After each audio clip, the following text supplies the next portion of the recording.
The morning was bitterly cold, the kind that cuts through worn-out clothes and pierces the skin like shards of ice.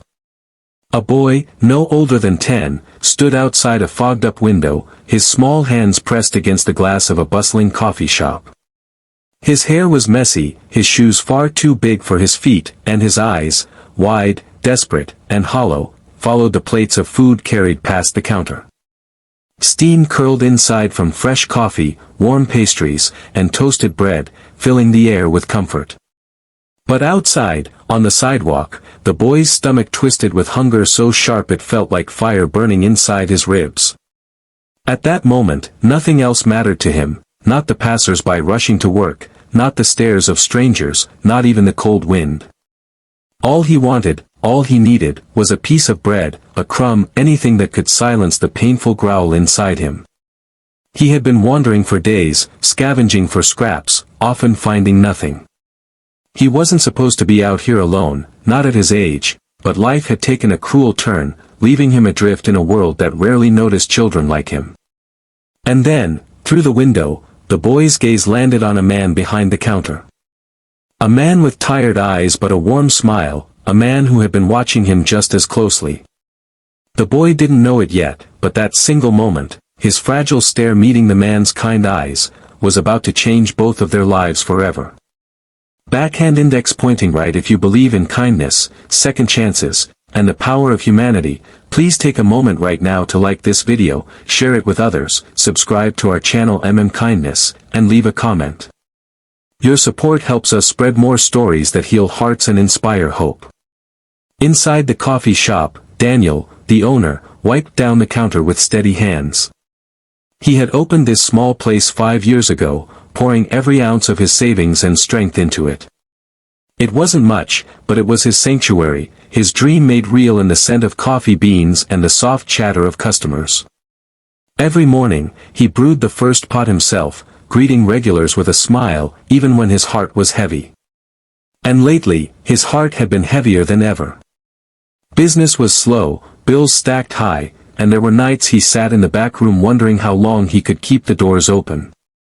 But today, his attention wasn't on the bills or the stress. It was on the boy outside. Daniel had noticed him earlier that week, drifting near the shop, too thin, too quiet, always watching but never entering. At first, Daniel thought the boy might be waiting for someone, but as the days passed, the truth became clearer. This was not a child who was passing through. This was a child who was starving. Daniel's chest tightened. He knew hunger. He had grown up in a home where meals were sometimes uncertain, where he had gone to bed more than once with an empty stomach. He remembered the shame of standing in line at the food bank with his mother, the sting of other kids whispering about his worn clothes. He had sworn to himself that if he ever had the chance, he would be the kind of man who noticed, who cared. And here was his chance, staring back at him through the glass. Quietly, Daniel stepped outside, the bell above the door jingling behind him. The boy startled, backing away as though caught stealing. His eyes darted left and right, ready to run. But Daniel knelt down to his level and simply asked, "Hungry?" The boy's lips trembled, and though no words came, his eyes filled with tears that said everything. Daniel extended his hand. "Come inside." The boy hesitated, shivering in the wind. He wasn't used to kindness, he had learned the hard way that trust could be dangerous.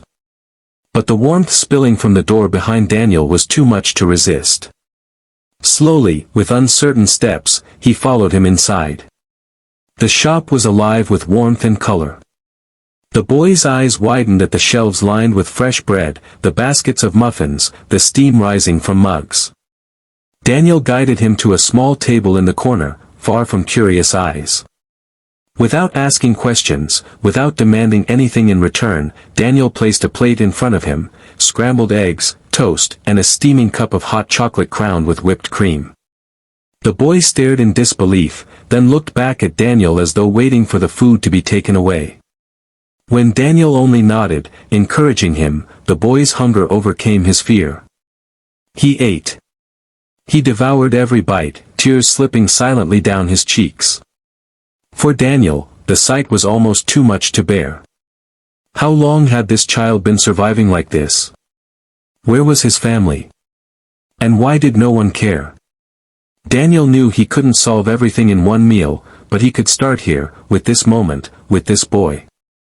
Days turned into weeks, and the boy, whose name was Alex, became a quiet but steady presence in the coffee shop. He never asked for food, but Daniel always made sure there was something for him, a sandwich wrapped in parchment, a cookie slipped into his hand, a warm drink on the coldest days. Slowly, Alex began to trust him. He spoke in fragments at first, just enough for Daniel to piece together a heartbreaking picture. His father was gone. His mother struggled with addiction and had disappeared weeks ago, leaving Alex to fend for himself. He had tried staying with neighbors, but nothing lasted. He had been sleeping wherever he could, park benches, stairwells, sometimes under the awning of the very coffee shop that fed him.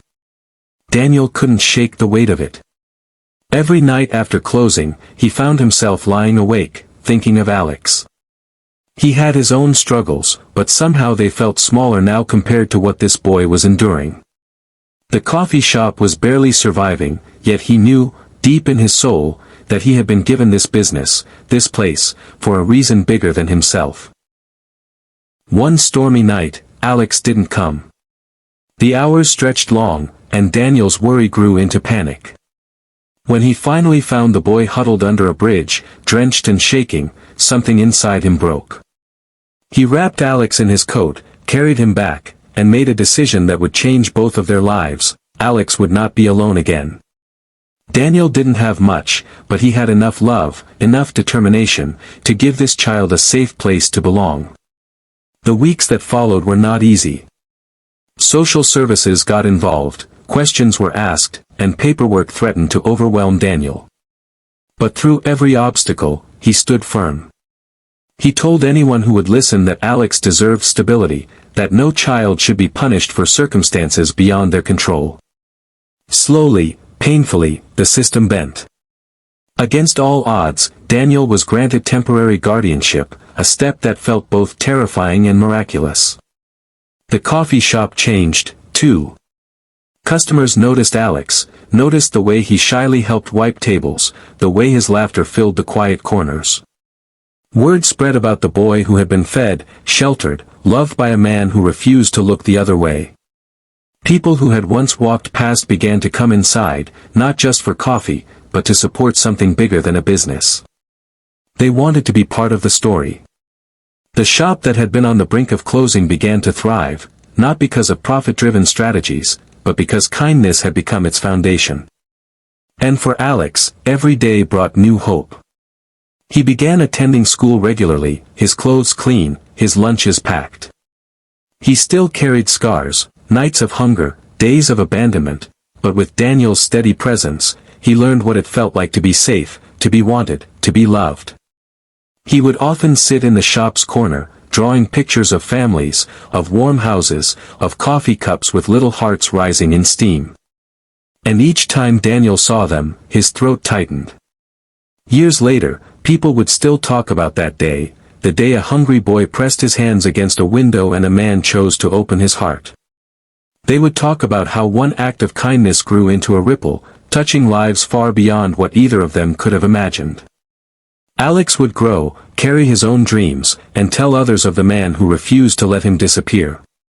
And Daniel, though never rich in money, would be remembered as the coffee shop owner whose true wealth was in the lives he touched.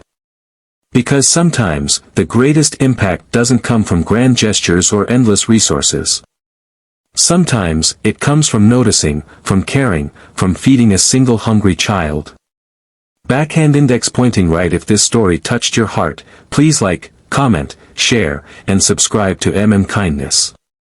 Your engagement helps us bring more real, powerful stories of compassion into the world. Together, we can spread hope where it is needed most. Speech balloon special request. Before you go, please drop a comment below with the words, "Kindness matters," if you believe that even the smallest acts of love can change lives.